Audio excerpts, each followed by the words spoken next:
Hey everyone, welcome back to the Music Matters Net podcast. I'm your host Brian, and join me today are 5 very special guests of the band Grindhouse. We got Eddie, Herman, Matt, Joey, and Mike. How y'all doing today? Doing fantastic. Thanks for having us, Brian. Hey, we got the thing fixed with Mike. There we go. There he is. Hey, there he is. Took you long enough. Jeez, man. All right. That's good to hear. How you guys been? Where you guys hailing from, actually? Been doing good. What was the question, Brian? Where? I was going to say, what state are you hailing from? How about you guys say you're from North State. Carolina? So we are from many parts of North Carolina, actually. Me and Eddie are in the Charlotte, North Carolina area. And the rest of the guys, now that Matt's moved back from hot Atlanta, are in the eastern part of the state near Lumberton, Fayetteville area. I've traveled through a lot for North Carolina, actually. I've always passed through Charlotte on the way to Georgia. Beautiful city, by the way. Oh, yeah. One shot. Yep. Yeah, Matt was there for years. Yeah. And the Grindhouse reunion, I think, brought him home. So there you go. We'll say that's what did it. Yeah, we'll say that one. Yeah, we'll say that. All right, that sounds good. We got to elaborate on Grindhouse in just a moment here, too. But I want to welcome you all to my podcast. And the way this is going to work is, basically the way it's going to work is I'm going to kind of go, since we got 5 guys in here, we're just going to go with Eddie, Herman, Matt, Joey, and then Mike. We'll try it that way, and then we'll see where it goes. But sure. We got the questions right here. Let's get to know you guys more, both as the musicians, but also as the individuals, too. So you all ready for this? Do it. Yep, sure. Let's go. All right, so Eddie, let's start with you here. So tell us a little about yourself. I guess, how'd you become a musician, and what instrument do you play in the group? I guess I became a musician reluctantly with my father making me play stuff that I never wanted to do until I discovered girls, and then suddenly it became a thing that I wanted to do. I think I started playing, I guess, around 15 or so, and I play bass for the band, by the way. But yeah, I've got a whole host of folks in my family are all musicians and play, and so it seems to come naturally, I guess. Not necessarily for me, but at least for parts of my family, for sure. I have a brother who plays drums. I have an uncle who's multi-talented in everything he does. My dad plays guitar. My sister plays piano. You name it. It's a fun time when we get together sometimes playing music, but that's a little bit about my background. All right, and Herman's walking around the backyard there. So, Herman, you're up. How'd you become a musician?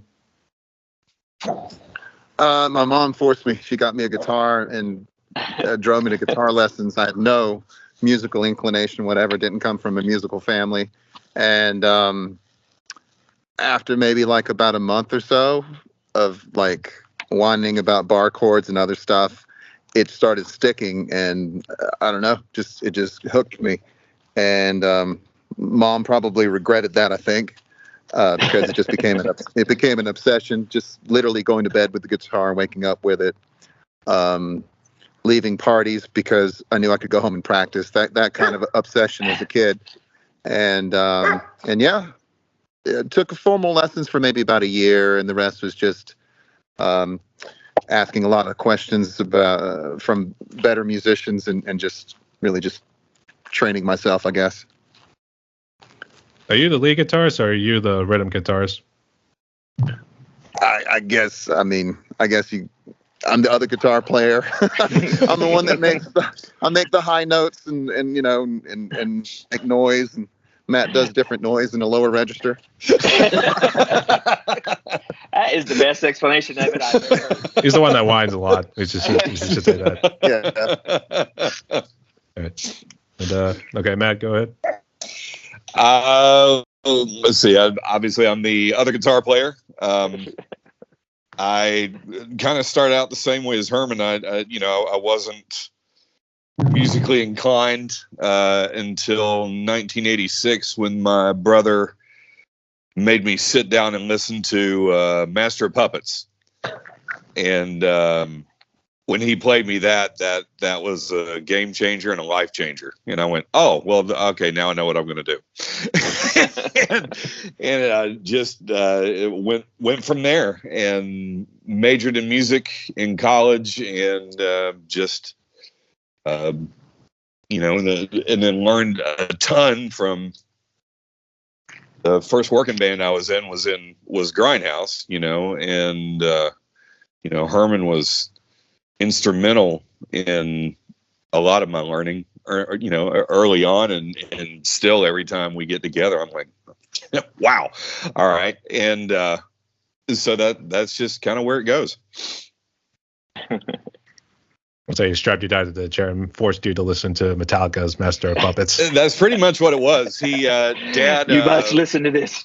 Well, yeah, my father took my brother and a couple of his friends to Charlotte to go see Ozzy, and Metallica was opening, and my brother came back that next day, grabbed me by my shirt and said, "You've got to hear this. I know you don't like rock, I know you don't like metal, but listen to this." Threw me in his chair, and okay, I didn't know this could happen with music, and that was it. That was the hook.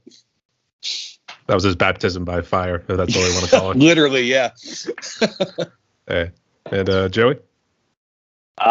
So I'm Joey. Hey, everyone. I am singer for Grindhouse, and my singing story is kind of funny in that originally I thought I was going to be a guitar player or a keyboard player. That was kind of where I started out. And some of my first bands, that was the job I did. I was not really good at either. But I was okay enough to get in some bands. And I was in a band at the time. This a long time ago. And suddenly, after a gig, our singer quit. And the drummer in the band was like, "All right, you're up, Joey." I was like, okay. So I jumped into singing, and that was transformational for me personally. I found out not only did I like doing that, I really, really wanted to do that once I started. And this is the 80s, and this was the time of all these, stratospheric vocals, and all my vocal heroes sang, 10 octaves higher than everyone else. So that was kind of the music I was sort of trained to sing. That's what I thought I was supposed to do with my voice. And you got to understand, we were all in a really small town together. We were all 5 in the same town originally, Brian. And when we finally got together as all 5 of us as Grindhouse, it was at that point that I finally understood what my voice was in a band, and the way I wanted to sing songs, the way I wanted melodies to come out, the way I just wanted everything to sound. And then we were off and running from that point. And it was, just by getting out there and doing it, that over the years, I just continued to improve until the point I was like, okay, I can do this. I said, this is something I can do night after night if I needed to. And that was the other thing back in those days. You went out and you played shows. You were playing 5-6 nights a week, 3 hours a night, and you had to be able to do that. Well, I stopped singing up in the atmosphere every note because I didn't need to, and 2, I just couldn't sustain that. And when I got into Grindhouse, I was like, I'm going to sing this way, and this way I can sing every night. And off we went. And on and off, in variation and form, I've sung in some form or fashion in bands ever since. So you're doing more like the Rob Halford sort of octave style. It's funny. Someone said that at one of our last shows. They're like, "Man, that reminded me of," and yeah, there's a little bit of that there. My heroes were way up there. So I was a Jeff Tate guy. I was a Sebastian Bach guy back in those days, and then I became a Cornell guy and a Chester Bennington guy, and those were the kinds of voices I was like, man, I wish I could do that. Those are phenomenal. but I had to figure out that I had to sing like Joey. That's what I had to learn. Quit trying to sing like everyone else. And once I learned to sing like Joey, how Joey Townsend's supposed to sing, then it was different. And that's Grindhouse sound. That's the Grindhouse sound. All those influences thrown in. You did kind of jump ahead right there, but we'll get back to that in just a sec. But No Mike, let's hear your backstory a little bit too. I guess what instrument do you play, and how did you become a musician? Yeah, so I'm the drummer and do some singing in the band as well. And yes, he does. And just to jump on Matt's story. So Herman and I were 2 of the 4 kids that Mr. Crane took to see Ozzy and Metallica that night. I didn't realize it was the 2 of you. There you go. It was his brother Chris, Herman, myself, and a guy named Carlton. And oh wow, yeah, so meant to be. Yeah, it really was meant to be. Now we grew up with Chris. Yeah. So Matt's brother Chris is he's really the rest of our age. Matt's the baby in the band. So we grew up we knew Matt through his brother Chris. My story is the classic drummer story. Like when I was a baby, I have a pot in our kitchen that my Grammy gave to us that she used to give me some wooden spoons and beat in the kitchen, and I would just hit the drum. And man, I've had a drum set my whole life. I had a little toy drum set when I was about 4. Which I just beat until it was the paper heads that, and then you turn it over when you bust those. And just always, I've always been musical. Like I remember listening to like early 70s FM music. There was just always music on in my house. Nobody was a musician, but my mom really liked music, and so, that's just kind of it. I just always loved music. I love to sing. I loved drums. And in 1978, I saw a record cover in Roses, and it was Kiss Alive 2. And I was like, I don't know what this is, but this is the coolest thing I ever saw. And I had bought it, and I took it home. And I remember sitting there listening to this awesome record and the pictures, and the gate fold out on Kiss Alive 2 with the good old days. The best live picture. It was a stage picture, but it looks like it was live. It was just the best thing ever. And man, I just wanted to do that. I wanted to do that, and so just through the years, just always wanted to be in a band. Herman and I were in the same grade. And he was playing guitar, and on the very first day I got a drum set, I called Herman. I was like, hey man, I got a drum set. And he was playing another band, but me and him and another guy got together, and we played Master of Puppets that day, Matt. True story. And all of us guys, to be honest, like all of us guys have been in various bands throughout our life together, including me and Matt in another band before we were part of Grindhouse, and all of us have done stuff together off and on in different formations and stuff for a good portion of our lives. So it was kind of, I don't know, just the moment that the 5 of us got in a room together, it was like, okay, this is the real deal. This is what we've been looking for a long time. Yeah. All right, sounds good. We'll elaborate more on the other bands you've been a part of in just a moment, but I guess who was the most responsible for making Grindhouse what it is today? I guess who was responsible for bringing the band together, I should say. None of us. You talking about like bringing the band back together this go round or the first go round? I guess let's start with the first go around because I guess. So I guess let's start with that's that. Too long ago, man. I don't remember that. That's a long time ago. Let's say if I were to vote, I would probably vote Mike to start with because and Joey and I played another band for a while, and that seemed to dissipate over time.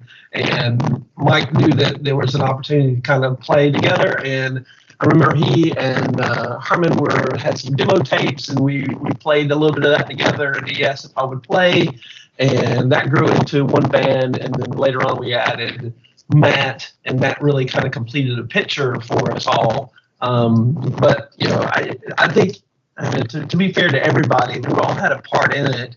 I think we were all passionate about the music we were playing, but for the most part, I think Mike seemed to start the ball rolling, at least from the Grindhouse perspective, in my opinion. Herman and I were actually playing in a band. We weren't. It was kind of an in-between gig, and it was like a southern rock band, and we just had some really good ideas for songs, and knew that we had been doing the cover band thing for a lot of years, and just were like, man, if we're ever gonna be a band, like we've got to start being serious about writing music. And if I remember correctly, Joey was doing something else in maybe another band, and Herman and I wanted to do this, and it was like, hey, Joey. So we were talking about it would be cool to get Joey back in the fold.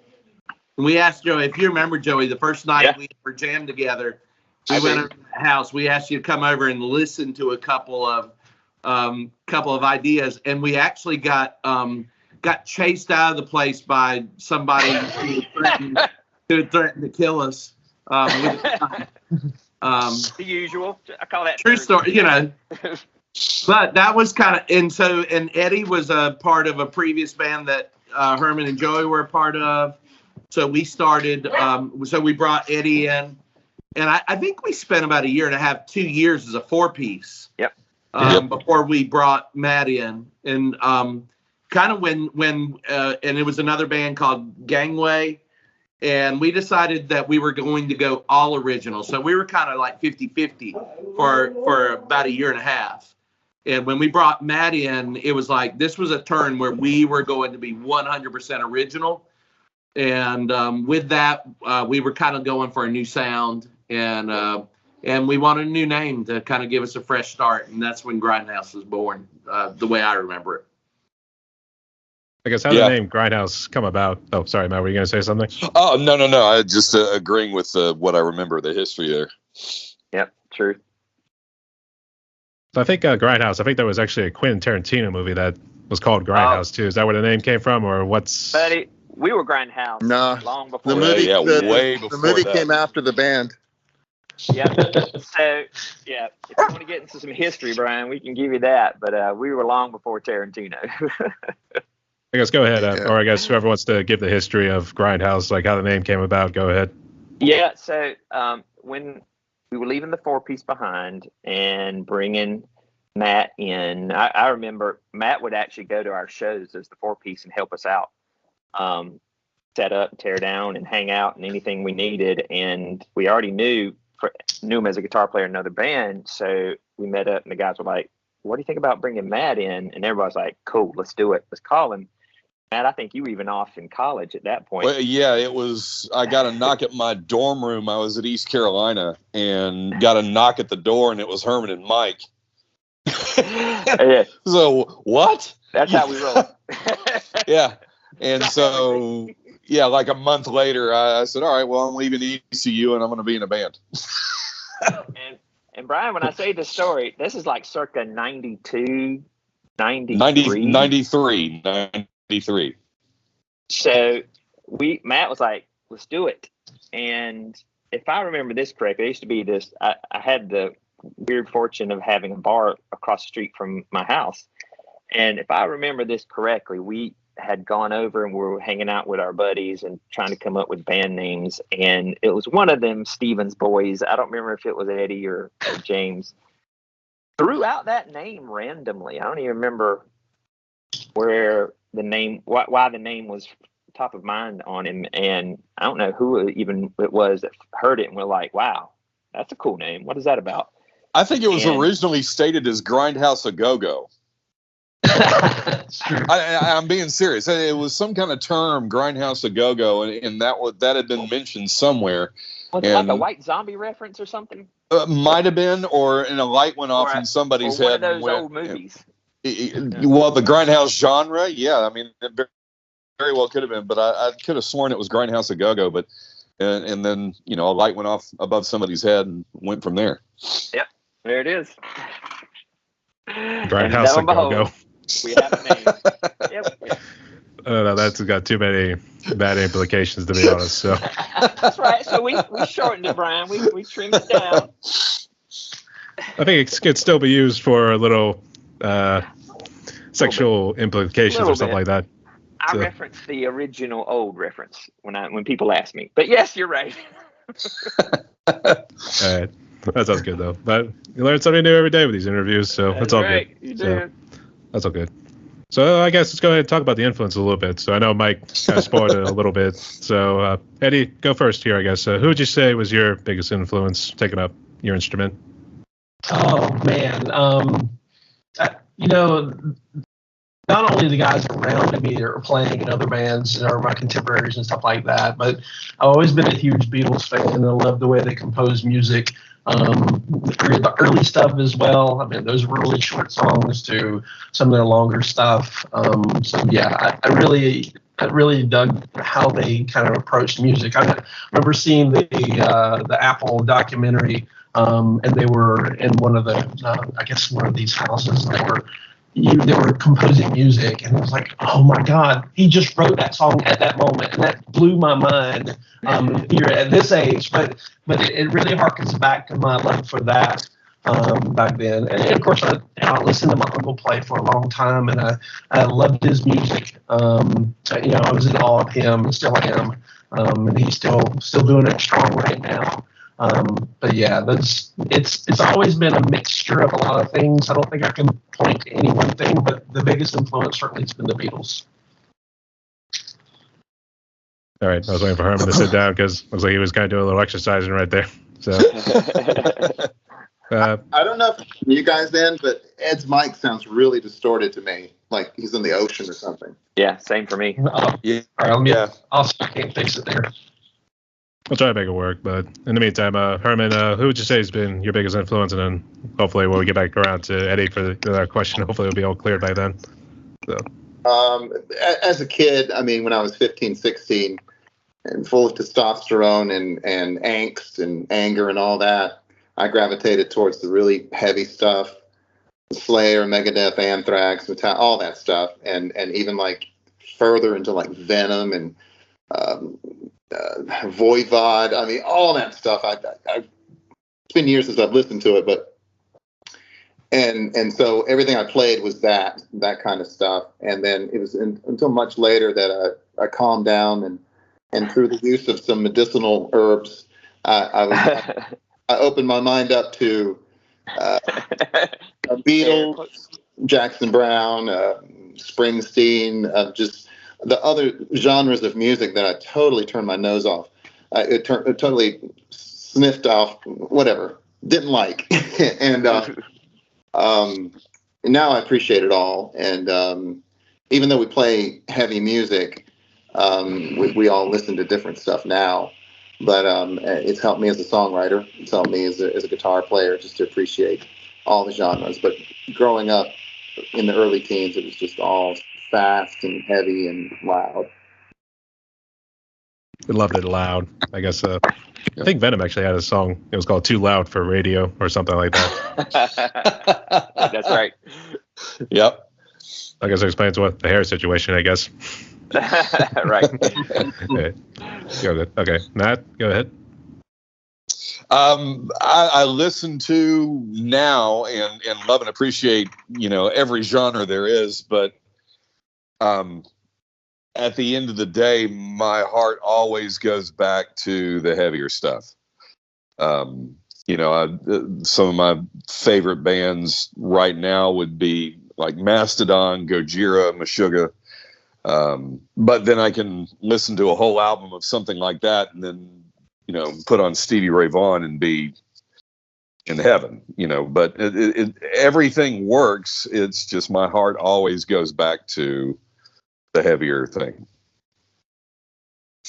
My man. So that's that. Yeah, hang out more often. That's the simple one for me.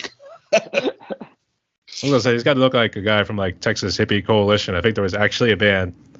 Don't quote me on this, but I swear this was the band name. It was called Alabama Thunder Pussy or something like that. Yes. Yep. Still one of the most funny names ever. So, all right, and Joey, go ahead.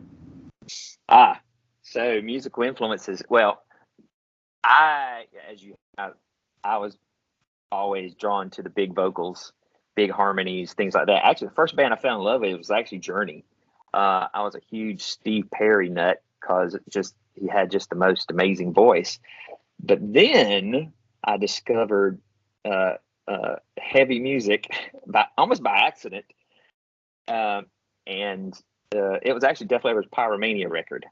I had not listened to music like that before, and everyone was talking about it, saying "Rock of Ages, you got to hear this song." So I snuck in my sister's room, and she had the Def Leppard album with the crazy cover, and I snuck in there like I was up to something, right? And Rock of Ages, side 2, vinyl. But I accidentally put it on side 1, and track 2 ended up being a Photograph.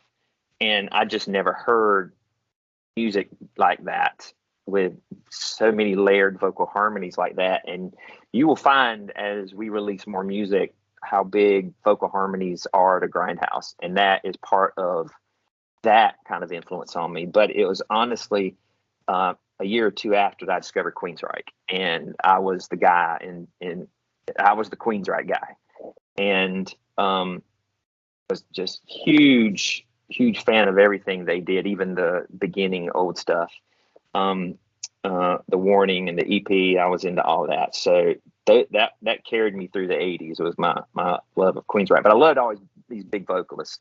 Skid Row hit, and I loved Sebastian's voice, and I didn't care so much for Axl's voice. It sounded too whiny for me. But in the 80s voices, those were the 2 or 3 that I just, Ray Gillen, another great one from the 80s.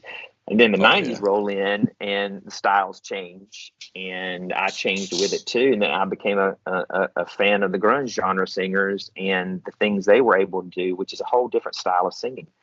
But you can put Cornell in a room with anybody under the sun, and he's going to compete as one of the best voices in the room. And Absolutely. That continued when I saw Linkin Park live and finally heard Chester Bennington in person, and I was like, God, how do you have that strong of a voice live for 3 hours? I couldn't wrap my head around it, and I was just so impressed that he could go soft and then just scream, growl at you. And it, another one that was a big influence on me, even at post when big gap in the Grindhouse years. So yeah, 80s metal's where it started. 90s loved it too. But I do, like the other guys say, I have listened to everything. Later 90s, I got big into songwriter things. I rediscovered the Police and U2 and Peter Gabriel and Tom Petty and all those. And I was like, wow, the songwriting. Listen to the just the craftsmanship that goes on here. And even up into today, there's a bunch of new bands I follow now. We'll probably talk about that at some point. But yeah, those were the ones that kind of started to. But for me, it was always, I wasn't as much the thrash guy because I wanted to hear the big vocals. I wanted to hear the big harmonies. And so I gravitated to the metal bands that did that back in those days. So that was where I came from. And so that's what I bring to Grindhouse. I'm less thrashy, but I love the music to be heavy like ours is. But I always want big harmonies, big vocals. Yeah, with the thrash, it was always like faster vocals. They would pretty much do a sentence with like in a matter of 2 or 3 seconds. Yes, exactly. You do strike about like you would also be guilty of singing "Don't Stop Believing" since you were really big into Journey and everything too. Did you cover that one a good bit? Yes, that's been in my past. I said, which Journey song? We always did "Any Way You Want It." That was the token Journey song we always did back in the days when we covered songs. That was the one that we did.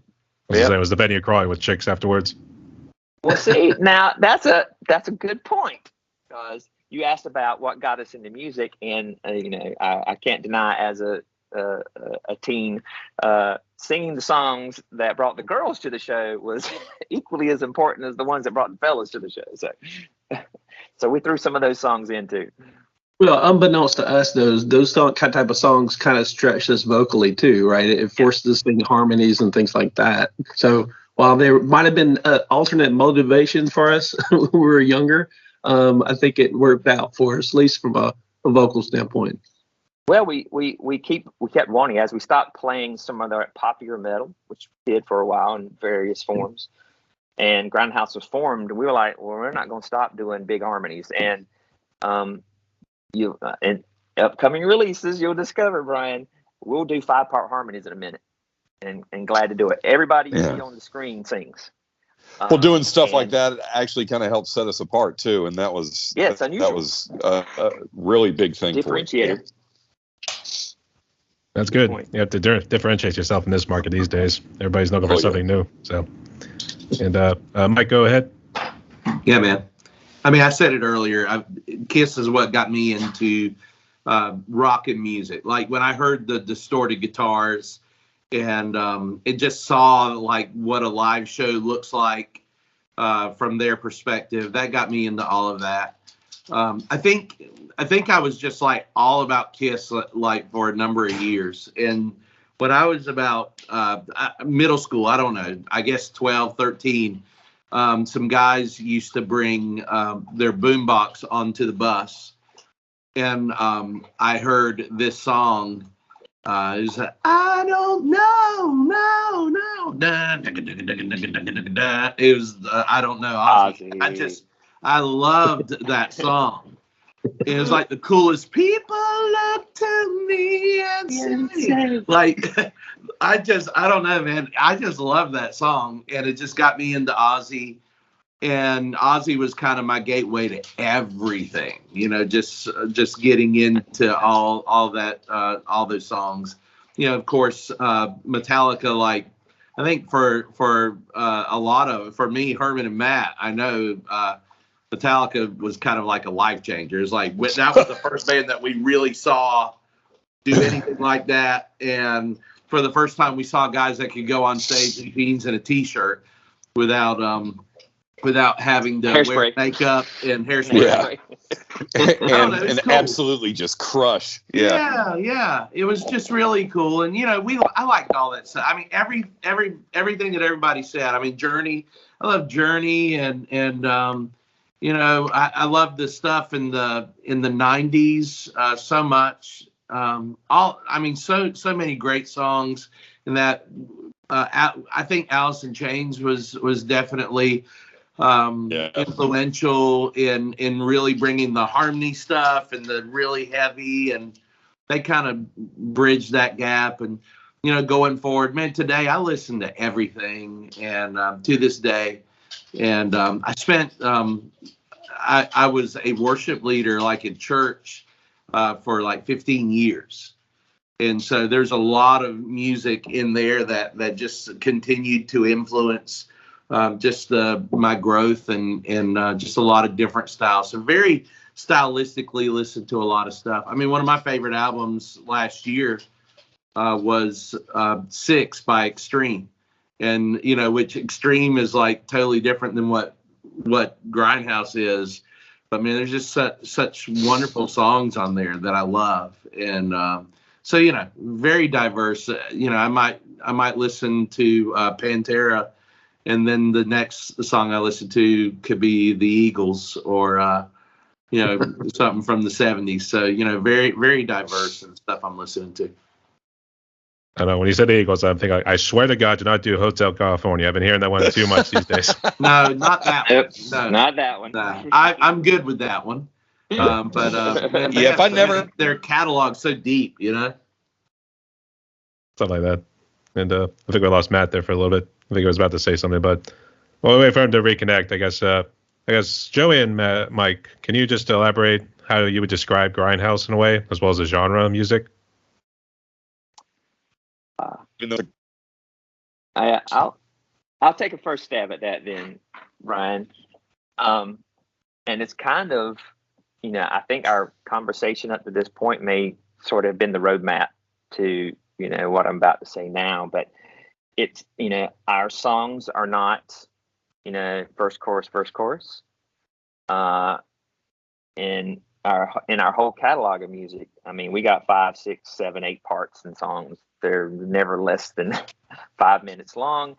And we are intentional in that we want songs to have variety. They have a heaviness to them. You probably, because a lot of them were written in the early 90s, have a vibe that's, shows those influences. It's grunge and then it's not. And with the way we do harmonies, you could almost argue it's heavy, hard, grungy, but we are big on melody and harmony vocally. And like we were saying earlier, we felt that was a differentiator. We have some trademark things I think we do in songs that are unique to us.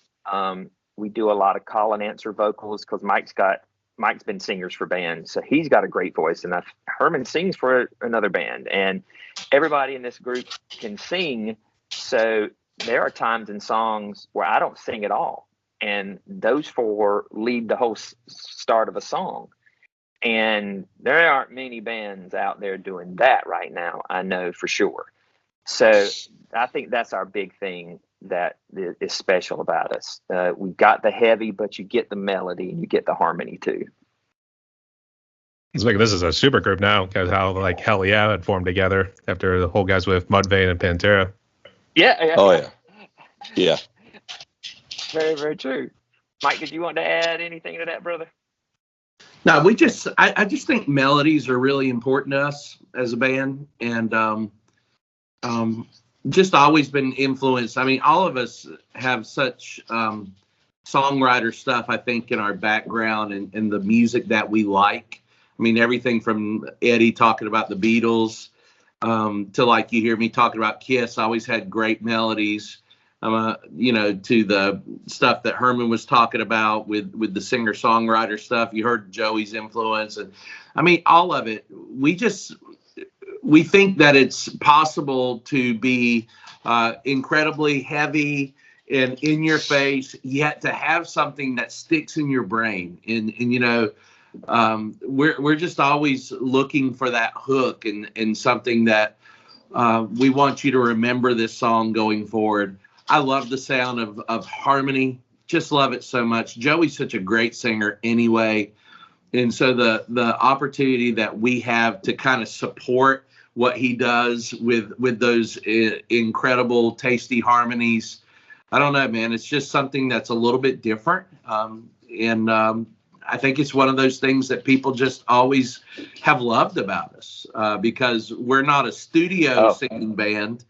But I mean, when you go and see us live, we can do it live as well. So a lot of people can sing well in the studio, but then you see them live and, they're barely doing those vocals. But we just always have. Come see us live. Come see us live, man. And we just want it to sound live like it sounds on the record, Yeah. I was say we weren't too impacted by the drugs and alcohol in our early days, as like some of the other groups were. So, fortunately, yeah, fortunately, that's a good thing too. Yeah. But and sorry to pull you guys into darkness for this question right here, but it does deal into COVID a little bit too. So, Eddie, you can go first, and we'll work our way around here. But how bad did COVID impact you and your family, and I guess also in the music that you guys were doing, whether in Grindhouse or with any other bands that you were a part of? I took a break from music for a while to become a dad and a husband and work on a marriage and all that kind of good stuff. So I played and noodled around the house and quite a bit. I think the biggest impact, I guess the guys would agree with this, is over that period of time when we were kind of separated and doing our own lives and doing our own things. We had a good friend of ours that we played with that passed away during that time. I don't know if it was COVID related or not. I know he had to end up having a heart attack, and that precipitated us to get back together and play. And so it gave us an opportunity to kind of reconnect with one another. And it was a important moment, I think, for not only for myself, but for the rest of the guys as well, to kind of like rekindle the spark that we had at one point. I wouldn't say COVID was the responsible for that, but it certainly helped pull us together. And I think, if I was to get any good thing out of that, I got to spend time with my family before my kids ran off to college and doing their thing. I got to engage them a little bit closer, but it made me appreciate a lot of the things that what family is. And so when our friend Keith had passed away, that was pretty impactful for all of us. And it was something that reminded that family is a big part of our lives, and that includes these guys here, these four other guys with me. So that was always important. Let's see. And sorry for your loss right there, but I guess Herman, you want to go ahead? Yeah, I mean, we reformed after COVID was really a thing. I think that was in 2021, the big years of COVID, and we got together 22, right? Yeah. And so, I mean, everybody's got a COVID story and a COVID experience. I mean, just those first few months is the big unknown, and you're thinking it's really the end of life as you knew it, and then it sort of levels out. I didn't suffer any personal losses during COVID. So from my end of things, I kind of liked it because it was a reset for me personally, and just being at home all the time with my family and just kind of reconnecting with them and finding new creative ways to have fun with little kids and things like that. So I think from a live music perspective, it really killed it for 2 years, because I had tickets to see shows, and I had ambitions to see so and so and to see this concert, and then one by one, these tours wrapped up and they just closed up shop. So from a live music perspective, that really was that affected me, and I know it affected people worldwide. So when 22 started rolling around, and venues started opening up, and concerts and music and the ball started rolling, we got back together around that time. So it was just great to see that wave coming back of live music, which we love. Yeah. Hey, Matt? COVID, I was in Atlanta at that point. And, it was just playing at home. And I was fortunate enough to have a job that at that point, when it first hit, everybody in the office was working at home. And I asked my boss, I said, I really despise working at home. If no one's in the office, can I be the only one in the office? And he said, yeah, just so I could have some kind of normalcy. And I just needed that. But in being in observation mode at that point in Atlanta, there were so many clubs that were shutting down, all the venues. The Masquerade was in transition at that point. There was some other venues there that had been there a while that, and a few other big venues that just shut down and never recovered. And so there was that question for a little bit there of, how is this going to affect the future of presenting music alive? And turns out, the old adage, this too shall pass, and that it passed. But still some of that music community in Atlanta just didn't recover. But from what I'm seeing, like in Charlotte and some other places, seems to be going back. And maybe Joey might be able to enlighten me on this one, but it seems like it might be back to almost thriving again. Oh yeah. There's something happening. Yeah, the metal scene in Atlanta kind of died, it seemed like, and it was mainly hip hop, R&B, stuff like that. But but COVID personally didn't affect me too badly in the aspect of, I was still able to play at home and still was talking with friends and all that. But thankfully, it didn't affect Grindhouse because, like Herman said, right after the COVID thing ended, that's when we were able to get back together. So it's for us, it was kind of a non-factor. All right, go ahead, Joey. Yeah, I would say, to add to that, what COVID did do, and this was important because of the projects I was working on musically during COVID, on other things, and how Grindhouse came back together, was when COVID hit, we all had to learn how to do what we were doing, not in the same room, right? Companies were figuring out how to, suddenly Zoom's in our life and all these tools are made available to us so we can do our work remotely or separated. Well, that's the tools they used on some of these other musical projects. All songwriting was done using online tools, whether we're recording it in our own home studios, where we're sending it to Dropbox or Google Drive or whatever, and then figuring out what we're going to do with it and talking about it in text that's 100 pages long. What are we doing here? What are we doing there? We got to do all that. Now, where that was helpful, became important, was working with musicians who are remote to you. So we're kind of, Matt was in Atlanta when Grindhouse got back together, and we did a lot of preparation, using remote tools and meetings and things like this. And then we would come together and rehearsals. Obviously, we had to be there in the same room to rehearse. But songwriting now, which we have started doing again, we're able to do things with those tools and communicate. And so when we do get together for rehearsals, we've got, pieces and parts of songs, and we can sit in there and try to iron them out in a day, kind of a situation, So there's just been, like Ed said earlier, what good can you find in it? Well, the world responded. We got some tools that make, able to reconnect with bandmates remotely work. Bryan, I actually prepped for this. I'm friends with Joe now in Rain of Fire, and I saw you had done his interview, and I said, well, I want to learn more about Joe.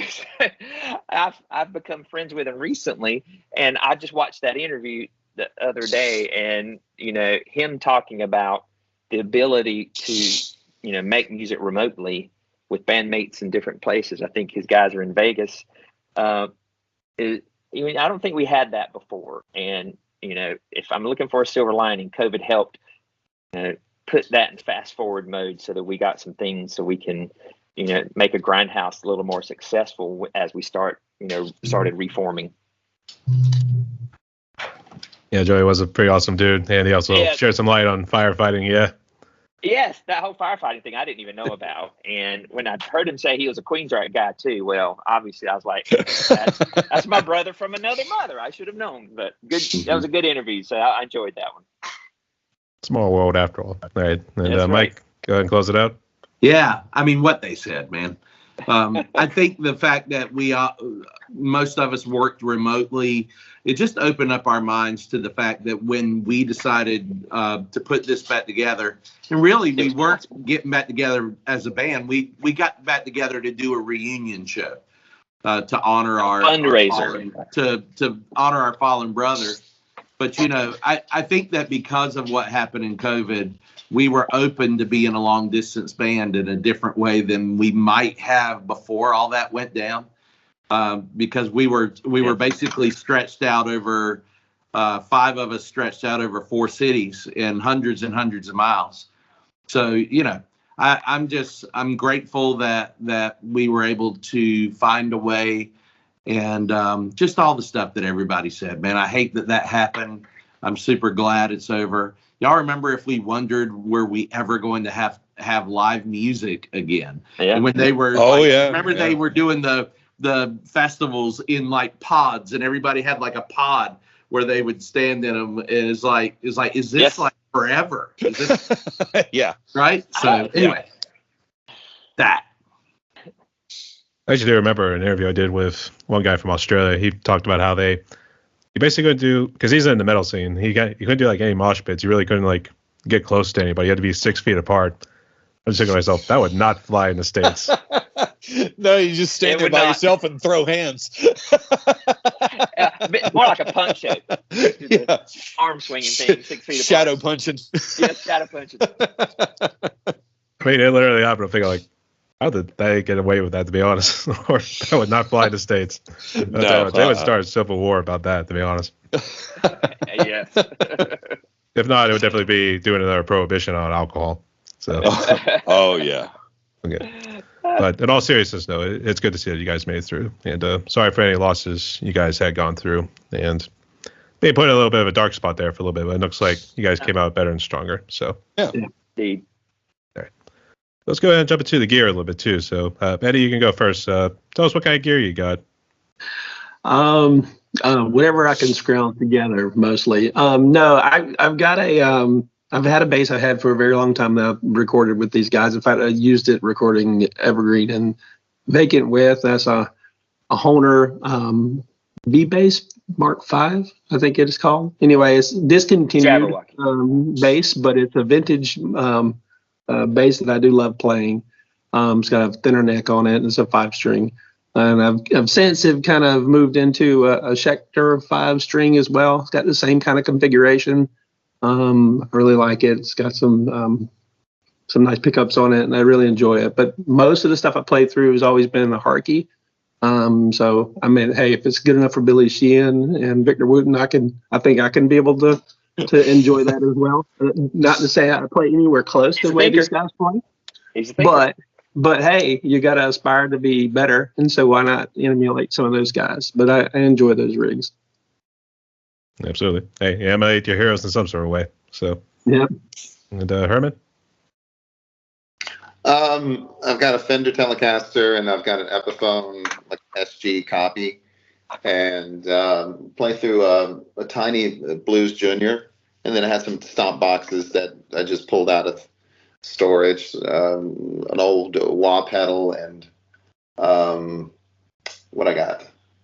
I'm not much of a gearhead, man, to be honest with you. For years, it was just nothing, just plugging to the guitar with a wah pedal. But just the other day, I just invested in an amp simulator, so that thing's coming in tomorrow. So we'll see where it ends up. Ask that question next week, Brian, because you may have a big update. He may have a big update for you, because I know it's coming. That sounds good. And Matt?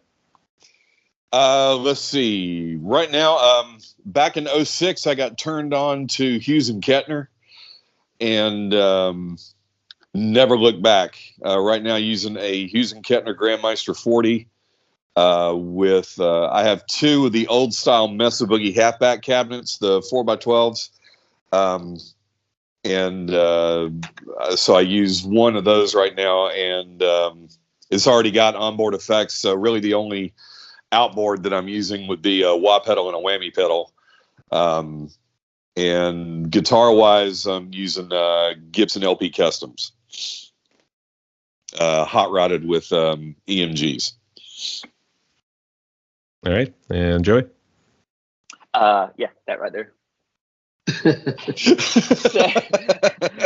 Just the voice, but I thought about the potential for this question, Brian. So, and I figured I'd maybe touch on, the fact that we do our recording here locally in Charlotte. We have a studio that both our first singles were put in, Old House Studio, which we loved and catered to us, trying to capture a sound that was what we were live, and that was a great experience. And you go into a studio like that, and it's amazing in this day and time, is what I want to bring up, that I can even afford to go in a studio that has what's in studios now. I know it's not like the old days with studios with these huge budgets and $250,000 trips to the studio. Well, I can afford to go into a studio now with an analog board, going into Pro Tools with walls of vintage amplifiers and custom drums, everything sitting there that we need, and a wall of pedals to pull off. But I think it's important to understand when it comes to us. We value more that we sound like Grindhouse than we sound like someone else's mix. So when we went in, we didn't touch their vintage amps. We didn't use any of their special guitars. I think the only reason Mike played their drums was convenience. It had already been set up and they knew how to dial that one in. But we walked in with our stuff. And as simple as our setup is, honestly, that's who we sound like. So when you turn on Vacant, you're hearing a Telecaster through a Blues Junior and that Gibson through that Mesa Boogie cabinet, and Ed's bass from the 90s plugged in, to that direct line, and just let us play. And that's, to us, what is a Grindhouse sound. And what we didn't want, and people will have to tell me if we achieved that or not, was I didn't want to sound like the template that is today's modern mix of heavy bands. And I wanted it to sound raw. I wanted it to sound organic. I wanted it to sound flawed. I didn't want it to be over-engineered. I didn't want them to cut fret noise or tweak things or bump stuff around. Because if we can't play our own song in the studio, don't come see us live, really. So we went in and we played our song. And what you heard is what we did. And if you go to a Grindhouse show, that's the amp you're going to hear. Whatever microphone they hand me, I don't care. That's the microphone you're going to hear. But it's going to be all five of these voices. And so from a gear perspective, to me, it's all about the performance. And it's all about capturing who we are live, what we think of ourselves as a live band. We could have access to a lot more, and we may look further into that as we go forward, but we're not going to do it at the cost of sounding like Grindhouse. Yeah. I mean, Mike, is there any way to top that? Nah, he nailed it, man. Tama drums, Sabian cymbals, and Vader drumsticks. Molitor drumsticks. That's how they pronounce it. They always pronounce it wrong. I mean, they always want to pronounce it like it's Darth Vader sort of sticks, but no, it's Molitor. It's German. They're Vader sticks. When Mike Pittman plays them. Don't you make me come down there. I will destroy Charlotte. I will tell you that much. I will fight you to the death, brother. I will say that. It's not worth it. You win. That's what I thought. Okay. Hey, not the first one, actually. It's always funny, too, because every time I was hearing them pronounce it, too, I was thinking, like, are they mean like the Darth Vader sort of sticks? Because I actually know a friend who does dress up like Darth Vader, and he does drum covers. So it is actually a line of bread, too. Something like, I didn't think he had his own brand of sticks, but that'd be awesome if he did. So, yes. So, all right. That's all good, too, nonetheless. So I guess go ahead and talk about that studio a little bit, too. I guess, was this a friend of yours, or do you guys also do a little bit of home recording as well? I can lead off on that one. Old House Studio is here in Charlotte, and man, there's a history with that. I've done other projects in that studio. Got real close to the owner, and man, I hate to even bring it down rut, but we lost him. He passed away about 2 or 3 years ago. And I thought the studio was done for. And I found out later when we were deciding where we wanted to go record that he was sick. It was terminal, and he knew, but he planned, and he had a succession plan in place. And it was one of the guys he'd always come in and do some work in the studio with him. And him and the previous owner's wife decided to keep the studio running. And Daniel, who took it over, another great guy, is who I think we had met him before, but I got to work with him once on this other project. And so when I knew Grindhouse, after we did the reunion show, we were like, man, I miss those songs. We really love those songs still. let's finally, because we never had before, let's finally record these things. I called him up after a 6-year relationship with that studio and said, hey man, what do you think about doing a heavy band? He's like, come in. And what was great about working with him was he bought into the whole, don't play me your old demos. I don't want to hear your old live stuff. I want you to come in and bang out that song as best as you can. Practice it, nail it, come in and play it perfect. Then we'll tweak it to be your sound and recreate your sound live. So he bought into the whole, not over engineering it for us too. And I appreciate that about him. And I think that helped us get some confidence with finally taking these songs in the studio and turning these.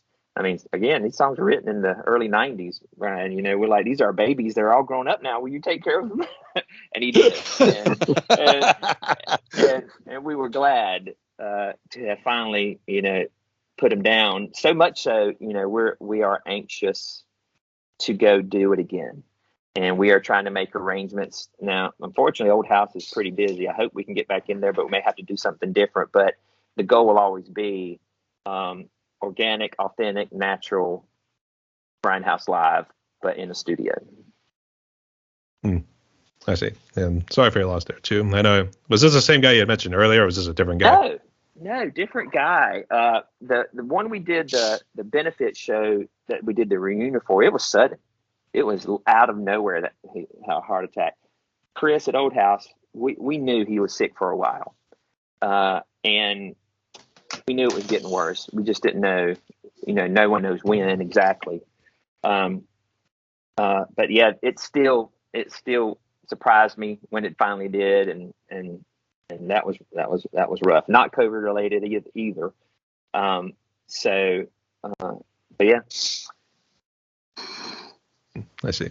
And once again, sorry for your loss right there. So appreciate that. All right.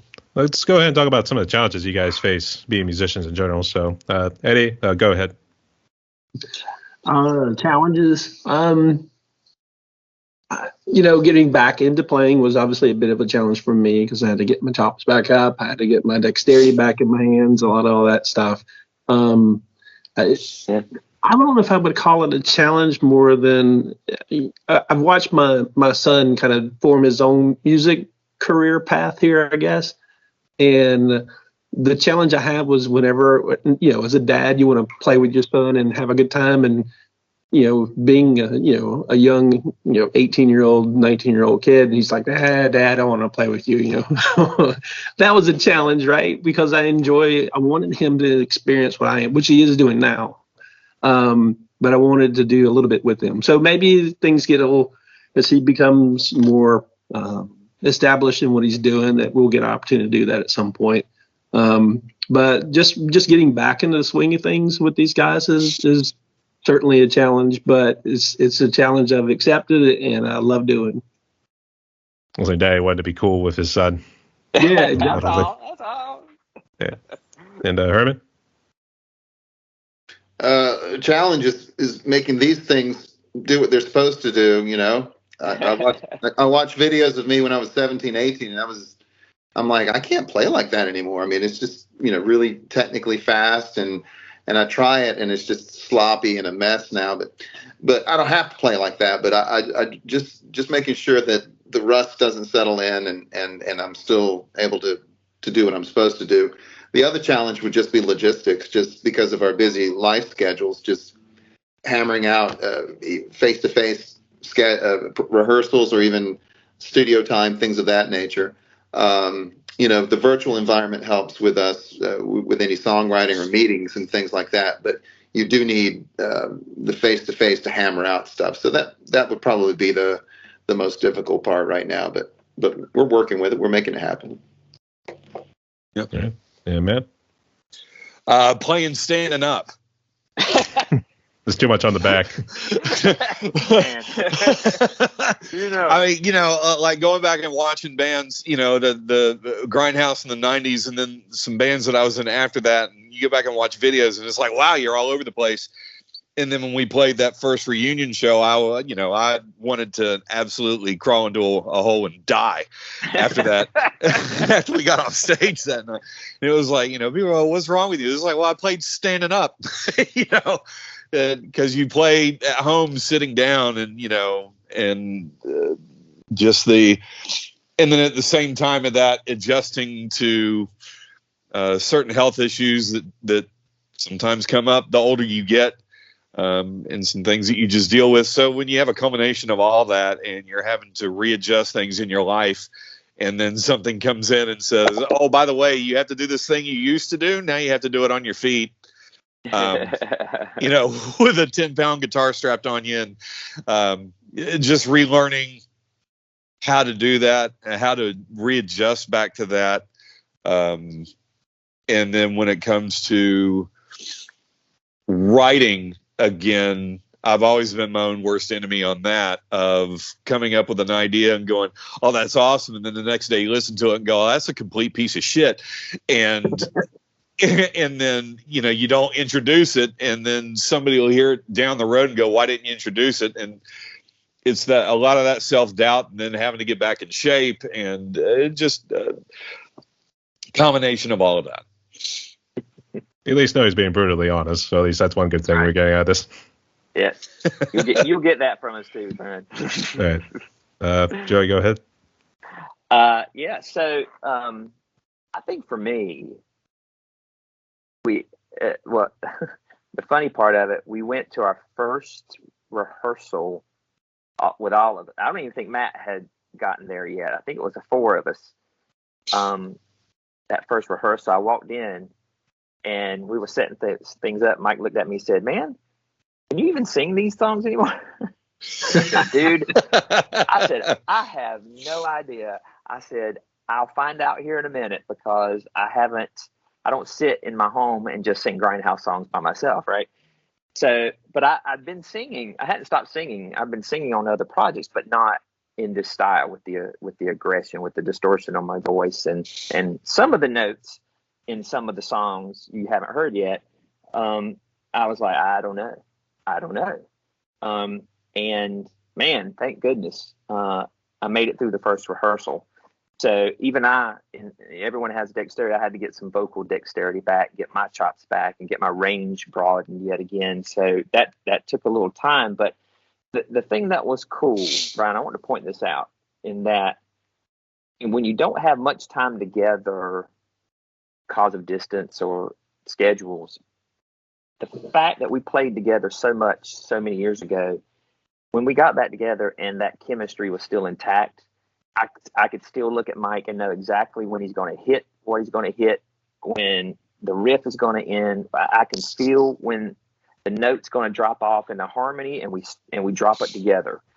Those things are learned through time and repetition with each other. And I think my biggest scare was, I was like, will we have that chemistry piece of it, and pulling that back together? Now, mind you, some of the songs were a train wreck that first practice as we were trying to remember everything. But what was cool was the knowing what the other guy's going to do stuff was still intact. And I was like, whoo, thank goodness we still have that. The second thing I'm going to point out is learning the genre scene in 2023, 2024. And the indie community for that genre. How do we get my music to the people who want to hear my kind of music? I had no idea where to even start. And Brian, I know we kind of ended up connecting through that world.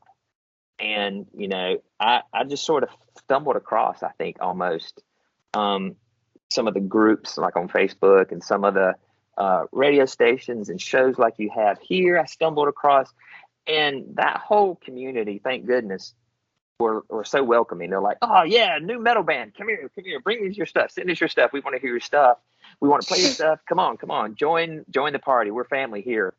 That was another thing that I just didn't know how to begin, and I'm just so thrilled at the response we got from bands that are now friends, from stations that are now friends, from getting the opportunity to come on here with you.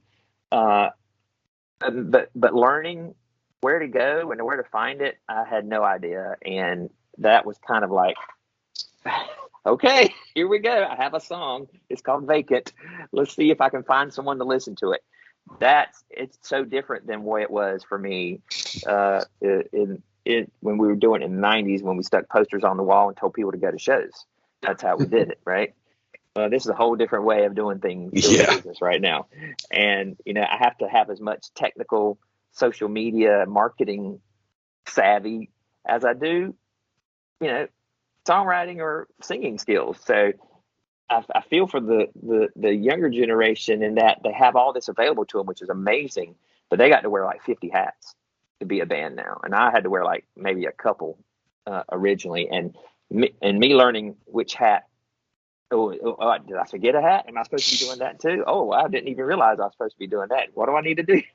I got to market what? How do I, that's been challenging, but I will say I've enjoyed it. I've enjoyed that challenge. I've enjoyed getting out there and connecting with like Rain of Fire and Tension Splash and Blindside Vortex and all these cool bands are kind of in the same place we are. We got some cool music. We want you guys to hear it. We're scattered all over here and there, and to have an opportunity to share it. And how do we do it again? And the community's just been so great. I just been so impressed with everyone sharing each other's stuff. I mean, we're in like 100 playlists that people have, and I don't even understand how that happened. Just because that's what. Oh, cool, something new. I'm adding it to my playlist. That whole thing is new to me, but I have loved jumping in and trying to figure it all out. All right, we'll go back to social media in just a sec, but I guess, Sure. Mike, if you want to highlight any challenges you face, since the drummer has got to lug all the gear around too. Yeah. Yeah, I complain about that every time we get together. I decided, at one point in my life, I thought that all that gear was like cool. Like I wanted like a car filled up with stuff. And now today I'm like, what were you thinking? But anyway, obviously, drumming is very physical. And though I never stopped with music in all those years, I didn't do what we do from the point when we stopped until we got back together. That was it. I wasn't doing any more metal. And so when we came back in, here we are in our early 50s, and I'm like, I don't know if I can do this. Like, I felt like I could. It's kind of like when you're playing basketball, your body will tell you that you can do stuff, and you find out that you can't do it. That's what it felt when I sat down at the kit and started relearning these songs. First of all, I was like, wow, you were pretty good. I mean, I had that, it's like I was learning the stuff. It's like, wow, this is like some good stuff. And I remember thinking, man, am I going to be able to do this? And praise God, man, just looking at where we got to, getting into the room with the fellas was really encouraging to see that I wasn't as rusty as I felt like I was. I was rusty, but I wasn't as rusty as I felt like. And when we got in there, man, the chemistry was there. Like Joey hit on, the chemistry was in the room, like from day one. I mean, we had to kind of knock some rust off with each other, but I felt like really, really encouraged by the end of that first rehearsal. I was like, man, okay. We just, that sounded like Grindhouse in there. Like it's rusty, but it sounded like us. So, that, and, the other challenge for me was just confidence.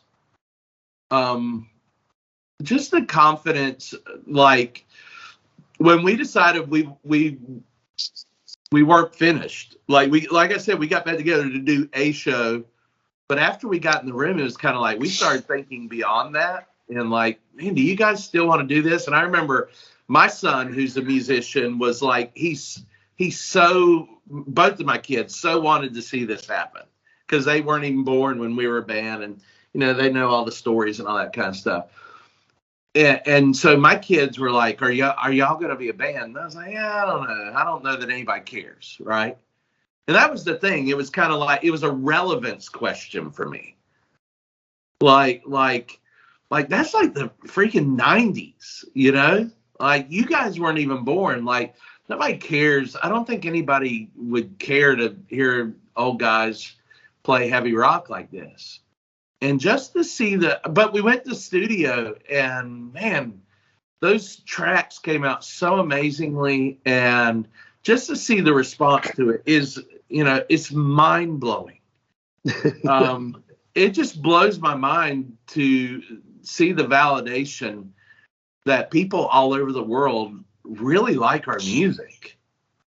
And just to see the response to all that, I don't lack confidence anymore about this, I mean, this is real deal. And I'm super grateful to be able to do this with these five guys, with the five of us together. Like, not only did I miss them musically, but I miss them as humans, man. I miss my friends. Like, when we stopped, we kind of stopped. Like, we were done. Like, and to get in the room and to laugh with these guys and to do what we do together, and to have their friendship back in our life. We talk every day of our lives. Mm-hmm. And we barely talked for 30 years. You know what I mean? So to be able to do this again, man, it's a real important part of my life. Not because I'm going to be a professional musician and go on tour or something like that, but just to be able to have these guys back in my life, man. I didn't really know what was missing with them not being a part of who we are. So, I'll tell you, you'll be like the next Rolling Stones before you know it. You'll be in your 80s. They'll dish it out. I don't know if I'll be able to do it in my 80s. No, I'll be sitting down for those gigs. I'm sorry. If I start playing Charlie Watts beats, maybe. Right. That's interesting too. And actually, there's a different take on it, because normally the challenges were always mostly with like marketing or with time constraints, as we were referencing earlier, with like working multiple jobs, or you had like the family issues, you have kids, all that stuff too. So I can see what you mean too. But it's good to see you guys put the band together. But Eddie, what were you going to say? Yeah, admittedly, we're doing this at a different era, obviously, than we were previously, and it's a different ball game altogether. I mean, if you go back into the mid-late 90s, I mean, if you wanted to be something, and you needed to tour, you needed to do small clubs, all of it was local, right? And someone in Los Angeles or Seattle may never hear you, right? Now we have songs that are playing in Italy and Australia and UK, which blows my mind that people dig our music from that far away. So it's, I'm not looking at it as, hey, we're going to be signed and go on tour, because I don't know if that's, rational at all, but it's something that, I want to do because I get to spend time with these guys and play and experience a little bit of what we had once before, and the fact that we can do it and do it well, that's just encouraging and exciting for me. Well, if you try to do a tour or something, it's going to probably murder Matt, to be honest. I mean, you're probably plotting his demise at this point. We're taking him to the gym now. Don't worry. No, I'm in much better shape than I was. You are. Yeah, you way are. Yes, sir.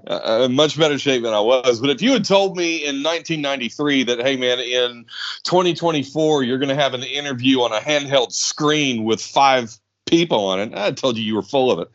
And it's the same thing with, in 93, they say, well, if you think it's hard now, just wait until 2024 when you can just upload your song onto a platform and you are instantly exposed to all these different markets. Because in the 90s and even in the early aughts, it was, having to submit to labels and having to do this and having to do that. And the options were starting maybe in the early aughts, but not near what they are now. And I can't say the ease of use, because it's still a hard thing, but compared to what it was in the early 90s, I mean, it's like Joey said earlier about, the access to recording. You can now at home, you could spend $300 on, Pro Tools or the Apple platform, and record a professional sounding album in your bedroom. You know, well, what did we have in '93? You had a Tascam 4-track. All true. Yeah. Yep. You had a Tascam, you know, or you had a Yamaha 8-track or something like that. And then when the 8-ats came out, it was like, oh hell. And then it just went from there. But now it's $300 and you can record something that sounds pretty professional as long as you know, trial and error and learn what you're doing. But it's just nuts. It's nuts. You're telling me. I'm still trying to wrap my head around the intelligence that they come with this new technology these days. So you're not alone in that regard. But Joey, you might be able to talk about this a little bit here too. But if anyone wants to jump in terms of the music you guys do you make the music first and then put the lyrics on top, or do you do it vice versa? And then what does your lyrics talk about, really? Yes. Great question. That's a great question, because what's kind of cool is, for instance, I'm not the only lyricist. The Grindhouse songs are written by many of the members of the band, and they come in sometimes as a riff. Hey, we got a verse and a chorus, melody. Here you go. They come in form of written word first. I go, hey, I had the song title and I had this idea. My part a lot of times was melody. And in the early days of songwriting, we might come in with a riff or song idea, and I didn't know what it was going to be about, but I would, we called it mush mouth, but I would just sound out vowels and syllables that didn't mean anything and try to come up with melodies and let melodies help me decide, what words might fit in there. And sometimes something would just come out that I was like, oh, I said a word there. I think vacant actually happened that way. I think I just said that word. I went, what can I do with a word like that? But it is always come in different ways. And usually from either a deeply personal experience is what it's going to be about, or something we observe that maybe we think of as an injustice or an imbalance or something we don't agree with that's happening around us. When we set out to relearn these songs, I actually found, if you can believe this, I found a book filled with original lyrics, the original piece of paper. We penned them in the 90s. I still had most of them, which I can't believe. And what's funny, you'll see Herman started half of the lyrics and I finished the half of it. Or Mike wrote in and had all the lyrics and an idea, and Herman come up with a riff. Or Eddie had a bass part that began the song, or whatever the case may be. It would come from all sides, and then we throw it in the pot and stir it, and till we felt we had something that felt right. But topically, especially when you hear the songs coming next, we are talking, Vacant's a very dark subject. We know that. We kind of felt Evergreen was a nice palate cleanser for you. That we kind of gave you a nice counterpoint to lift you up. But we talk about social subjects quite a bit. Racism is a topic. Taking people's freedoms is a topic. Anything that what's funny too, Brian, that was interesting as we revisited all these, the things we were talking about then we're still talking about now. Things we were complaining about in those songs are still happening. Maybe it's from a different actor that it's coming from, but topically it's a lot of the same stuff. So when we went through it, I was like, God, this is all still relevant. I said, this could be this political person here, or this could be, this famous person there, or this could be this injustice we see, this incident that happened, whatever.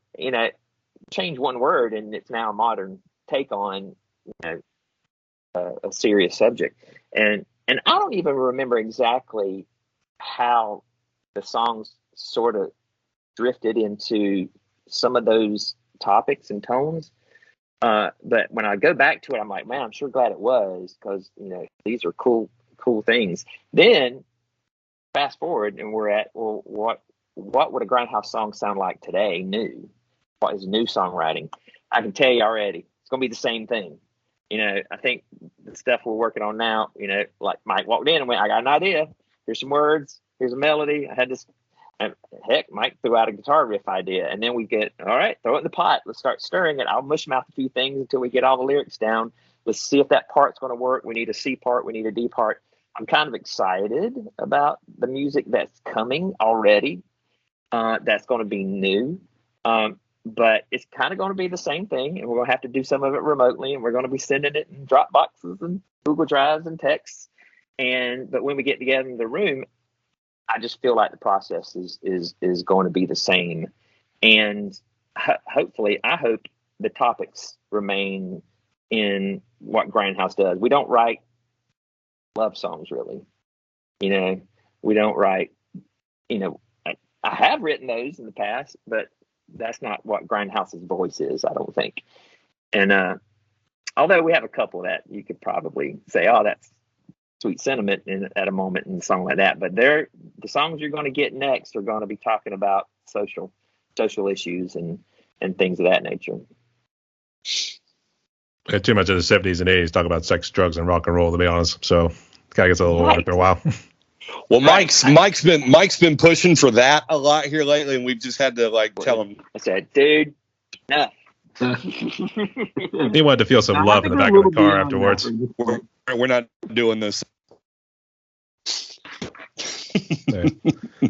No comment. No comment. These guys are crazy. Love you, brother. You still harken back to those old days. So you're still a kid at heart. That's the thing. You're a teenager and kid. Never really left, to be honest. So. Oh yeah, I'm up here. I'm still a teenager. Yeah. Well, we did brief the questions here pretty good. So let's go ahead and jump into the fun ones. Ready? Yeah. All right. So Eddie, we'll start with you. What would you consider as your favorite food? My favorite food? Well, okay, I'll tell you. It's something a little bizarre. My mom came up with or somewhere she got in some magazine somewhere, it's a ham spaghetti casserole. It sounds kind of strange, but it's the best thing on the planet. And I love it when my wife makes it, and I love it when my mom makes it for me. So there you go. That sounds great. It does actually sound good. Herman's looking at you funny. Next level chicken pot pie. It's strange, but it's good. Next level hamburger helper. There it is. Next level hamburger helper. Herman was looking at you funny too. That's because I'm just seeing leaning. He's like, I was like, "What the hell are you smoking there, buddy?" Like that. But Herman, what's your favorite food? Myself? Yeah. I like it all, man. I like Indian, Thai, Vietnamese, African food. Oh yeah. Good old Southern food. It's just got to taste good. I mean, I can. There's the only thing I don't eat is oysters. That's it. I've tried it all kinds of ways. Don't like it, but I'm pretty much open to most cuisines, man. As long as it tastes good. Let's say you got the Southern hospitality. You guys are right in the epicenter of it too. So, and Matt. If you had asked me 10 years ago, I'd have said pancakes. But for some reason, I have really developed a love here over the past few years for sushi. And so I'd say that one's at the top for me right now. Sushi guy. All right. That's a bit of an odd blend too, but I could just probably see him in front of an IHOP just wolfing it down. It's like the Incredible Hulk just ripping out the front end. Can you put that sushi on top of that pancake? Yeah. Can you wrap it? There you go. This is like a little wrap too. We make a pancake cigar, for instance. Blueberry wraps, yeah, something like that. All right, and Joey. Oh man, favorite food. I'll simplify it. Favorite homemade dish is my wife's chicken pot pie. I don't even like chicken pot pie anywhere else, period, on the planet. But my wife's is fantastic. But restaurant foods, I'm a pretty picky eater, so it's hard to get me to try different things. But these days, I probably eat closer to more of a Mediterranean diet than I ever have before, just for my own well-being, just for my own health. but yeah, man. But when I put it to you this way, and she says, "Hey, it's a special occasion. What do you want?" I was like, "Oh, you make chicken pot pie for me?" So it's that good. and she makes the best. So I think she might be able to use that as a bribing tool going forward. So be careful. yeah, already happened. I'll make it for you if. How about a little rough action afterwards too? Right. Yeah, Mike. Yeah, I love Mediterranean, and we eat a lot of Mexican food. Just we love Mexican and Italian stuff like that. So I'm like Herman. I like pretty much everything. Matt's talking about sushi. Love sushi. You know what I mean? It's all good. Yeah. And I think my favorite's probably like good Mediterranean. I guess when we say Mediterranean, is it more just strictly like Italian sort of style, or is there like a whole bunch between like North Africa and some of the Europeans that I mean Mediterranean. I guess like it's Greek. from the Greek side. Yep. The Turkey. Greek side. So, chicken, salad, very, very vegetable based, hummus, And rice based, that kind of veggie stuff. bowls. Yeah. Hummus, big yogurt's big, all those. All right, sounds good. And for the next one, what would you say is your favorite movie, Eddie? Oh, I know this one. No doubt it is Godfather. So yeah, that's the greatest movie ever made. So there's no question about that. I actually did watch that the other day. It was actually, I think like, damn, it's a long movie, but it's still kicking some ass. So, It holds up. It holds up. It has the greatest storyline. It's just engaging the whole 9 yards. So anyway, I love it. good choice. And Herman? Man, it really just depends on my mood. But I mean, I love A River Runs Through It. It's like an old 90s flick with Brad Pitt and a couple other people. No Country for Old Men, a Coen Brothers movie. Any of the earlier Tarantino movies. It just depends on my mood at the moment. But that kind of genre is what I love. English, motherfucker. Do you speak it? Speak it. Yeah. Sing I one know again. that. So, yeah. And Matt?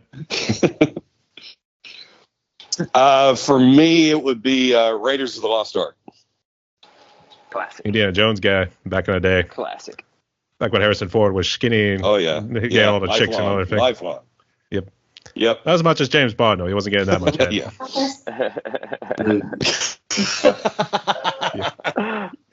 Okay. And Joey? His favorite movie. Well, we're going to have to start at the beginning with Star Wars, and but only the earlier stuff. I've enjoyed a lot of the recent things, but not like I did the old days. Star Wars and Empire and Jedi. Those were some of my all-time classics. But it's like Herman said, it depends on the mood, because I'm a Coen Brothers guy too. I love like Oh Brother, Where Art Thou? I think just one of the most brilliantly crafted movies ever. I'm also a big Godfather guy in that regard too. And I can definitely go multi-genre, and I'm a huge like World War II buff, so I love all the World War II movies. I'll always go see those every time. And fantasy is pretty big, from your Lord of the Rings to all of the even the bad ones that I've watched. Those are the genres I seem to gravitate towards. And pretty much in this case, it's just D, all the above. But I guess, Yes. Mike, are you kind of the same way? Pretty much. Mike? Oh, did we lose Mike? I don't know. You got to pause there. Probably Roadhouse or Dirty Dancing.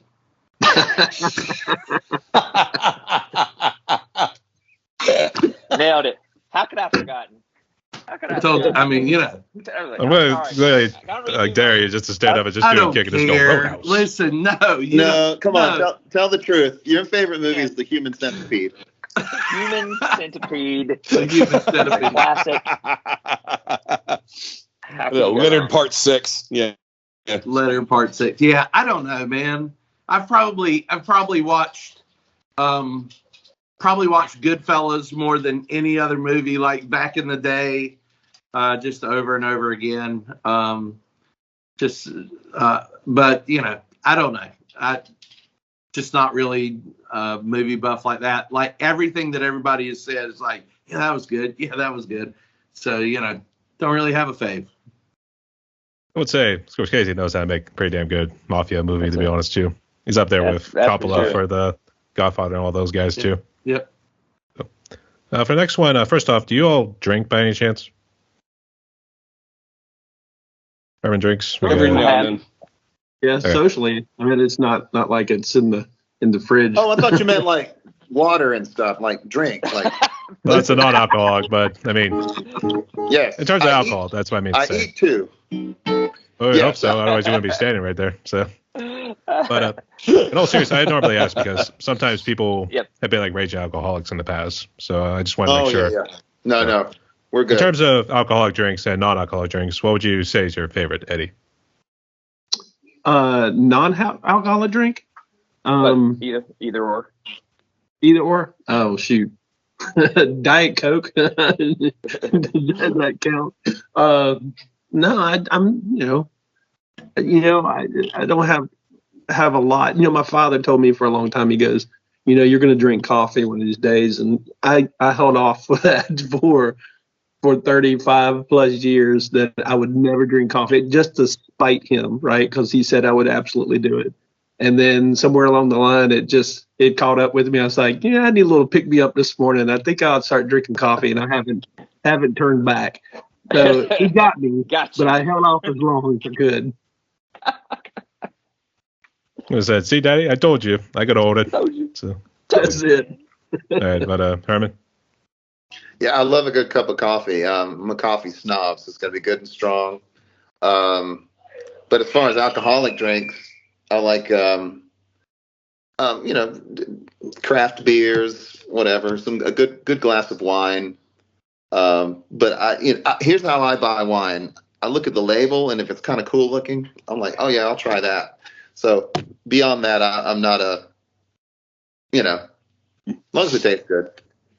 So we got to throw a little Da Vinci painting on there in order to get Herman hooked on it. Yeah.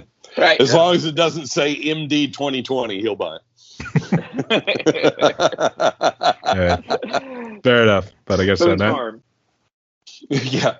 Kind of the same with Herman as far as like the coffee. I like a really good dark roast. But as far as like alcohol, I used to be a big Jaeger guy.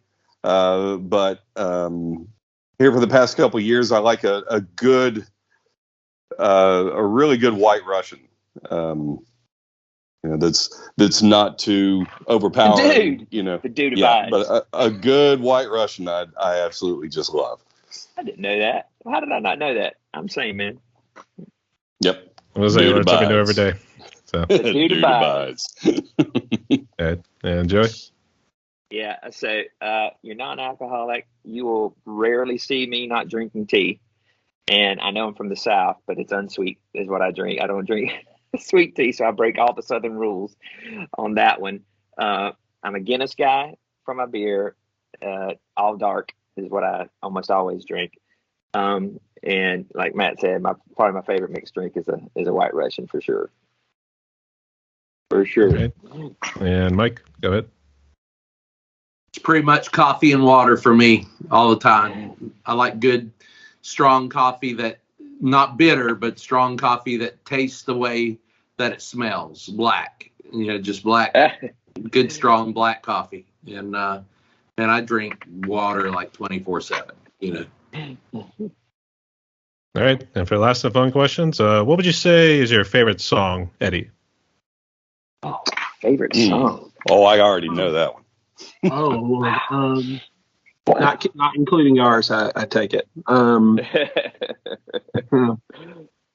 if you want to, if it comes down to it, but I guess we can gouge a response. I really dig a lot of what the Foo Fighters has done in the past. I don't know if you were to hold the gun to my head and say, you got one last song, A Day in a Life by the Beatles. Good There choice. you go. Good song. And Herman? Overkill, Men at Work. Oh yeah, you sing that all the time. Yeah. I love it. I listen Bust to one it out at every the day. end for us, Herman. Huh? I say you should bust one out on the guitar when we close this out. I love that tune. Yep. I think he was jamming it out because he was muted for a good while there. So he was probably doing it behind our backs. Might have been. Oh, there he goes again. He's going to grab his guitar. Well, yeah, I didn't want to be playing guitar while the homies are answering questions. All right, and Matt? Without a question, Battery, Metallica. Push for the boundaries. Lunacy has found me. Can't stop the battery. That song was the game changer, and I still listen to it at least 5 times a week. So there's no holes in your wall, are there? No, not anymore. Not yet, at least. He's getting close to it. He's gonna bust one out afterwards too. So I know that's gonna happen. All right, and Joey. Wow, that's a tough one, man, because all the genres and all the years. And I'm just going to go with the one, no one will be surprised when I say it, but because I still don't get tired of hearing that note this time of day. And this was the game changer for me as a singer, was Take Hold of the Flame by Queensryche. So there you go. Yep. All right, and Mike, close it out.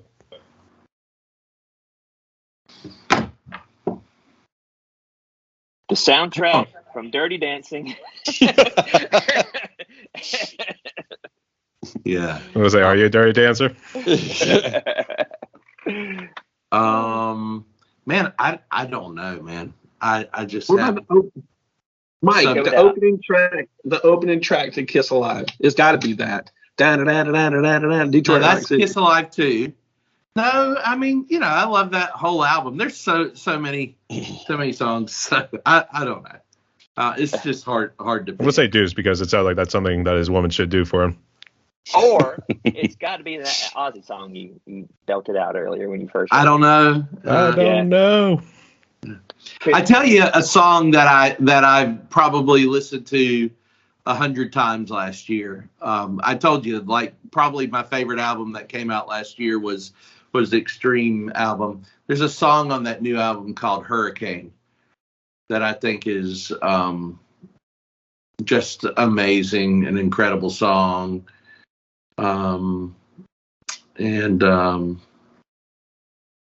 Yeah, something like that, or it probably, if it wasn't Mike went with current stuff. Look at you. Yeah, I went. I mean, it's not my favorite song of all time, but I probably have listened to it the most, more than anything over the last year. So yeah, I like that, and yeah.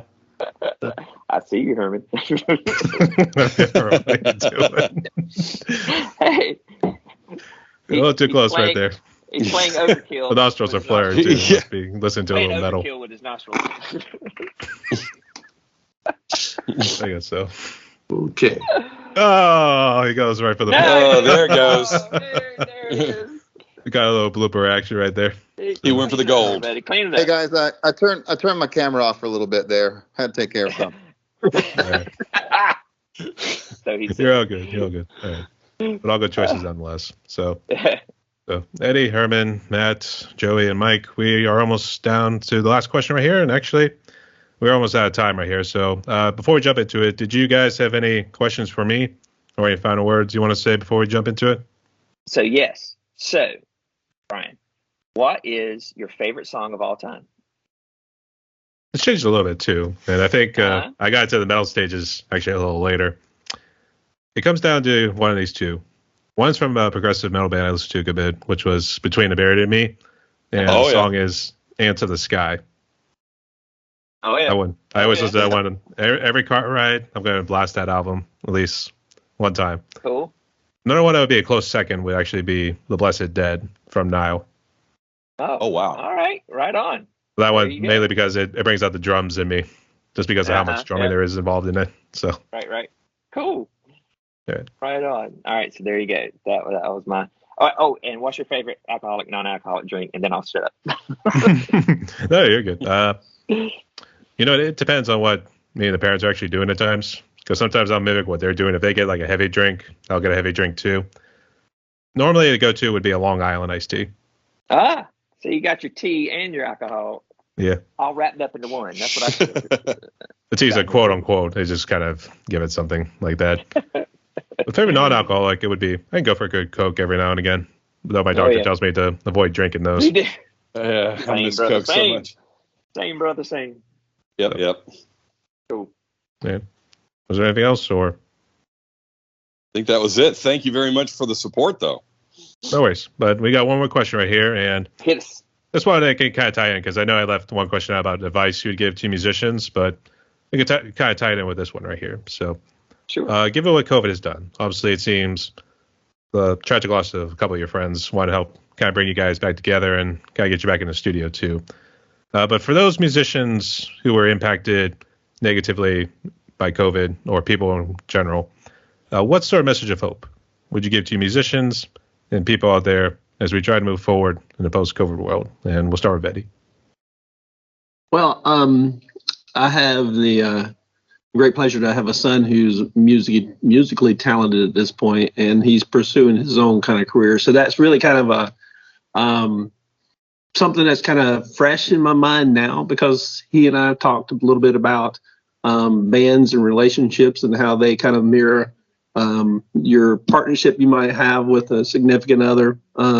There's all kinds of people who have different desires and wants, and they may be counter to yours, and there's a lot of give and take that has to happen. So bands are a lot like that. So if I were to tell my son again, like, how would he be successful in a band? Well, patience is one, forgiveness is another, those kind of things, because it is a relationship and it's something we all kind of strive to work at. So yeah, the fact that we get to do this again is inspiring for me, but hopefully the same goes for my son. Hopefully he can take some of the, if you want to call it wisdom, but take some of that information from me and apply it to his own kind of experience. So hopefully it works out for him. I know it worked out for me, so that's it. All right. And Herman? I would just say, man, I mean, it's a cliche, but just appreciate the moment. You know, enjoy every time you have with your loved ones, with your friends, your bandmates, and you know, as you're packing up the gear, you don't know if it's your last time or their last time. You know, hug each other or shake, whatever's comfortable with you, and tell each other you love them. And yeah, appreciate it every moment. Truth. Yep. All right. And Matt? Just from a perspective, I would say, you know, coming out of something like that, use it. Use the emotion. You know, let it be the outlet. Let it be something healthy. Yeah. It's needed. I know, you know, especially for someone like me, it's either you use it or you either use it positively, like we're doing now, or it ends up being something negative, which I've also been on the end of. Use it and let that be the proper outlet. All right. And Joey? Yeah. I just, you know, taking a little different direction, and just as part of the hope.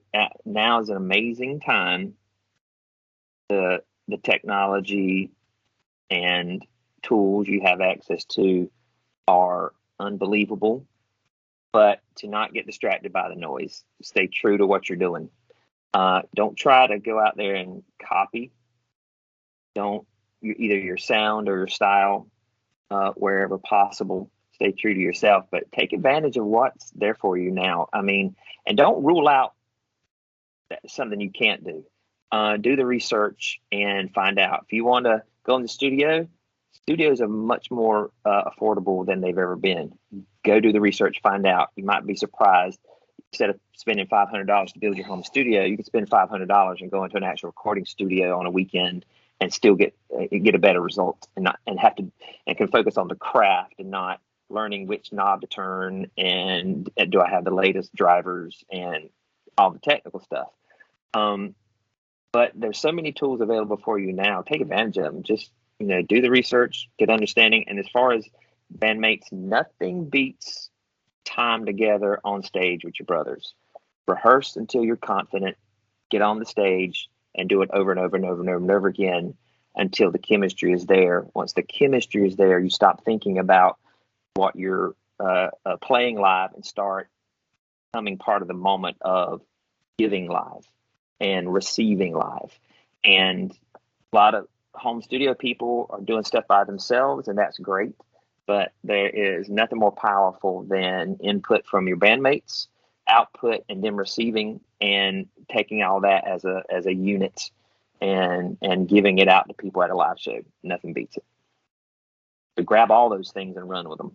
Especially if you're young, man. If I had what we have now when I was these people's age, man, I'd be unstoppable. I mean, if I can do what I'm doing now at my age, yeah, I could just really make some things happen. So take it and run with it, fellas, whoever you are. All right, and Mike, to close it out. I'd tell guys to enjoy the moment. It's really easy in your life, every part of your life, to always be looking for the next thing, always be thinking about the next thing, and you miss the moment of where you're at. You're so as a musician, you're always thinking about the next gig. You're always thinking about the bigger gig. You're always thinking about who is it that we need to talk to here and there. But man, enjoy the moment. Enjoy the time that you have on stage with those guys when you're up there on the platform. I mean, take a moment and look at those brothers and think about it. Because I tell you, I just think about, I don't even know how many shows we did back in the day. We just did so many shows. And so often it was just kind of on to the next one was kind of the mindset. And, being able to be with these guys, as I've already expressed. I mean, that first time that we got on stage together, to look, like Joey, if I remember correctly, like Joey made it a point that he had a moment with everybody on stage that night. And I don't know I don't know. It's just something special about it. And there's still something special about it. So enjoy the moment, man. Don't be so it's so hard for people to actually make it. Enjoy the moment. And let what happens, whatever's going to happen, it will happen, if that's what you're supposed to do. But enjoy the moment while you're doing it. Don't become so preoccupied with where you're trying to get to that you're missing out on the best stuff. And I'm telling you, that next gig and that next time that you guys had together, that is the best stuff, so. Nice. Spoken like a bunch of true prodigies. Well said. All right. So, Eddie, Herman, Matt, Joey, and Mike, we reached the end of my podcast right here. And boy, oh boy, we talked for almost 2 hours already. So, I mean, we've made practically a movie out of this, to be honest. That's right. That's all good. All right. Did you guys have any final words? Any shouts you want to give? Any promotions you want to do for your music before we close? Yeah, just for anybody that's listening, we're heading back in the studio soon to release some new music. We do have shows coming up in our area. And in fact, we just announced one this week, and we're actually teaming up with a band in that same independent community I was talking about. We got a show in June in our area with another group that we're excited to be on the stage with, and finally getting out and do some shows. But for your listeners, man, we are grindhouse.com, and definitely go to the Facebook page. That's where we do probably the most of our, interacting with everybody. And, everything's on Spotify. So go check out Vacant and go check out Evergreen. And I will say it may get a little confusing finding us. There's apparently a couple other grindhouses out there in the world. I just happen to be the one from 35 years ago, so those other guys can suck it. So really original. And we're putting out our stuff right now as Grindhouse because that's who we are. But if you need help, just search by the song too. But we're on Facebook and look for the gear with a GH on it. That'll be us. All right, you heard from Joey right here. So there it is. Everyone, my guest today was Eddie, Herman, Matt, Joey, and Mike. They're all part of the rock group Grindhouse. Both the old one and the new one. So they'll get it mixed up right there. So one and the same. Yep, one and the same. That's all good to hear. So you heard from these guys right here. Go check them out on the socials. Go subscribe to their channels. Go check out their music and everything too. get the dramatic effect with Herman in the final moment. Final frame. Aye, Captain. Aye, Captain. All right. Cool, Brian. Thank you for having us. Really No worries. appreciate Thank you very much, brother. Thoroughly enjoyed this. All right, y'all stay safe. Rock on. it. Stay tuned, All right. y'all. You Good too, night. brother.